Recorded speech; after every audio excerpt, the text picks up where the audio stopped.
Hello အားလုံးပဲမင်္ဂလာပါဗီဇာတွေကအခုရနေကြပြီဆိုတော့လာမေးတဲ့သူတွေကလည်းတော်တော်များများရှိနေတော့ဘာတွေယူရမလဲဘာတွေရှောင်ရမလဲစောင်ရမလဲဆိုတဲ့ဟာလေးကိုပြောပြချင်ပါတယ်သိတဲ့သူတွေကကြော်သွားပြီးတော့မသိတဲ့သူတွေကဆက်လက်ကြည့်ရှုပေးပါရှင်ပထမဆုံးအနေနဲ့အစားအသောက်ကိုပြောပါမယ်ရေထွက်ပစ္စည်းတွေကိုတက်နိုင်သမျှမများယူလာခဲ့ပေးပါကြောက်ကိုအများဆုံးတက်နိုင်သမျှယူလာပါဒီမှာပစုံကြောက်ကမတွေ့လို့ပါငါချောက်ပေါ့နော်ကိုကြိုက်နေတဲ့ရငါချောက်ကိုတေချာလေးလုံ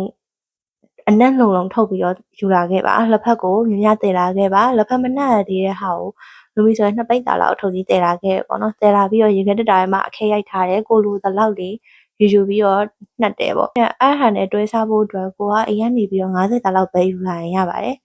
အစားထိုးအနေနဲ့သုံးလို့ရတယ်ပေါ့နော်ဒါဒီဟာဆိုလို့ရှိရင်တောက်ကြီးပဲလော်နဲ့တူတယ်ဒီဟာကတော့ပဲစိမ်းမြေပဲပေါ့နော်ပြီးတော့နှမ်းလည်းရှိပါတယ်နှမ်းကတော့မဝယ်ရသေးလို့ပြတော့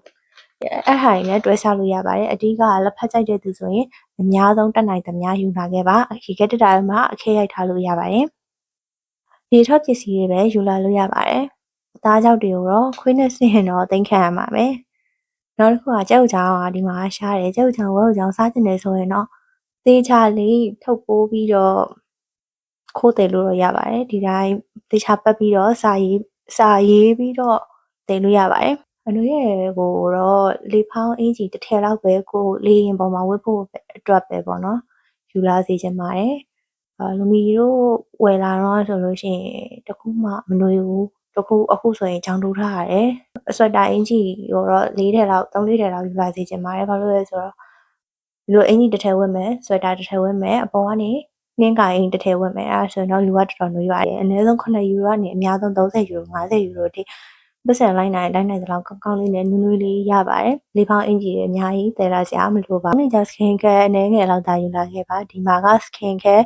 မျိုးစုံ brand မျိုးစုံက normal မှာဝယ်ရတာဈေးသက်သာပြီးတော့အရန်တက်ပါတယ်အကြောင်းသားကပ်ပြပြီးတော့ဝယ်လို့ရှိရင် discount တွေလည်းရပါသေးတယ်လိုရှင်းကတော့လုံးဝယူလိုက်ကြမလို့ပါဘူးအလေးခံပြီးလိုရှင်းတည်လိုက်ကြမလို့ဘူးဘာလို့လဲဆိုတော့ဒီမှာလိုရှင်းရဲ့ဝက်စလင်အစီဘူးတွေကလုံးဝဈေးသက်သာပါတယ်အင်းပေါကိုယူလာခြင်းရင်လည်းယူလာလို့ရတယ်ဒီမှာဂုံတိုက်မှာdiscount ချတဲ့အချိန်တိုင်းတိုးရင်ယူရို50ယူရို30နဲ့ရတယ်အဟောင်းဆိုင်တွေမှာလည်းကိုရှာရင်ရှာနိုင်သလောက်ထမင်းပေါင်းတွေတွေ့နိုင်ပါတယ်ပကံစုံခွက်တွေကိုတော့ဒီအဟောင်းဆိုင်မှာပဲဝယ်တာအဆင်ပြေမယ်လို့ထင်ပါတယ်နောက်တစ်ခုကပေးနေတဲ့နေရာတွေလည်းလက်ကားပေးနေတဲ့နေရာတွေလည်းရှိရပေါ့နော်ကိုရှာနိုင်သလောက်အလကားရပါတယ်ပကံစုံအုတ်ခတ်ပြီးတော့ဒီထိုင်ကုန်တွေစပွဲတွေအကုန်လုံးကို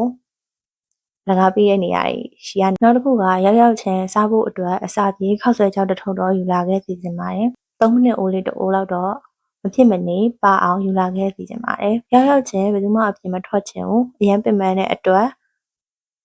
ရှိတဲ့ဟာလေးပါလာတဲ့ဟာလေးကိုစားပြီးတော့ပဲအနားယူကြမှာကိုတောင်းနေကြဆေးတွေနဲ့ပတ်သက်ပြီးတော့ဒေချာလေးယူလာခဲ့စီချင်ပါတယ်ဒီမှာကဆေးတစ်ခါဝယ်ရဖို့ကမလွယ်ဘူးပေါ့နော်တယ်လာကမရသေးတဲ့အခြေအနေမှာဆိုရင်ဆေးတွေကဈေးကြီးရပေါ့နော် discount မရရှော့သေးမရနိုင်ဘူးအားကြောင့်ကိုတောင်းနေကြဆေးလေးတွေပါအောင်ယူခဲ့စီချင်ပါတယ်နောက်ပြီးတော့သွားနဲ့ပတ်သက်ပြီးတော့တခုခုဖြစ်နိုင်တယ်ပေါ့နော်အေးများများနဲ့သွားတိုက်တန်များများဝယ်လာခဲ့စီချင်ပါတယ်ဒီမှာကချေးအိတ်နဲ့သွားတိုက်တန်တွေကအရန်စေးကြည့်ပါတယ်လေသာလက်အိတ်တွေပဲဝယ်ခဲ့စီချင်ပါတယ်လေသာလက်အိတ်တွေပဲနှွေလို့ပါပြီးတော့လက်အိတ်တွေဆိုလို့ရှိရင်လည်းဒီမှာဈေးသက်သာပါတယ်ခြေအိတ်နဲ့သွားလိုက်တန်တာများများယူခဲ့ပါသွားလိုက်ဆေးဆိုတာကလည်းဈေးသက်သာတဲ့ဟာတွေအများကြီးရှိပါတယ် normal မှာ hair dryer ယူလာခဲ့စီချင်ပါတယ်ရောက်ချင်းငှားတဲ့အိမ်ကဘာမှမရှိဘူးခင်တို့မှုရတော့ပေါ့နော်အကိမရှိဘူးဆိုလို့ရှိရင်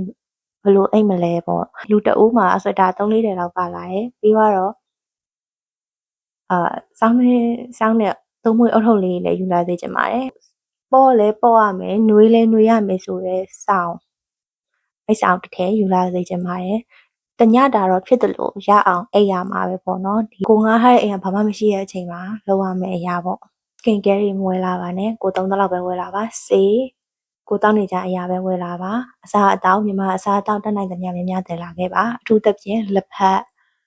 တို့ကိုကလက်ဖက်ရင်းနှီးတောက်တတ်တယ်ဆိုလို့ရှိရင်လက်ဖက်6ပေါ့နော်အဲ့ဒါယူလာခဲ့ပါ coffee တောက်တတ်တဲ့သူကတော့ coffee တွေပါရစိတ်ပူစရာမလိုဘူးဒီမှာက coffee အရင်စီပြောမယ်ဆိုရင်ဈေးပေါ်တယ်ပေါ့နော်ဒီဟာဆိုလို့ရှိရင် extra တစ်စိတ်ကအမြဲတမ်းဈေးပေါ်ပါတယ် ဒါဆိုရင်2ယူရိုကျော်ပဲပေးရတယ်ပေါ့နော်ဒီဟာဆိုလို့ရှိရင်လည်း4ယူရိုပဲပေးရတယ်လက်ဖက်ရည်တောက်တတ်တဲ့သူဆိုလို့ရှိရင်တော့လက်ဖက်အချိုချောက်လေးကိုယူလာခဲ့စေချင်ပါတယ်ဒီကျိုးခွေလေးဒီလိုမျိုးဟာလေးတွေ2ခု3ခုလောက်ယူလာစေချင်ပါတယ်ဒီလိုမျိုး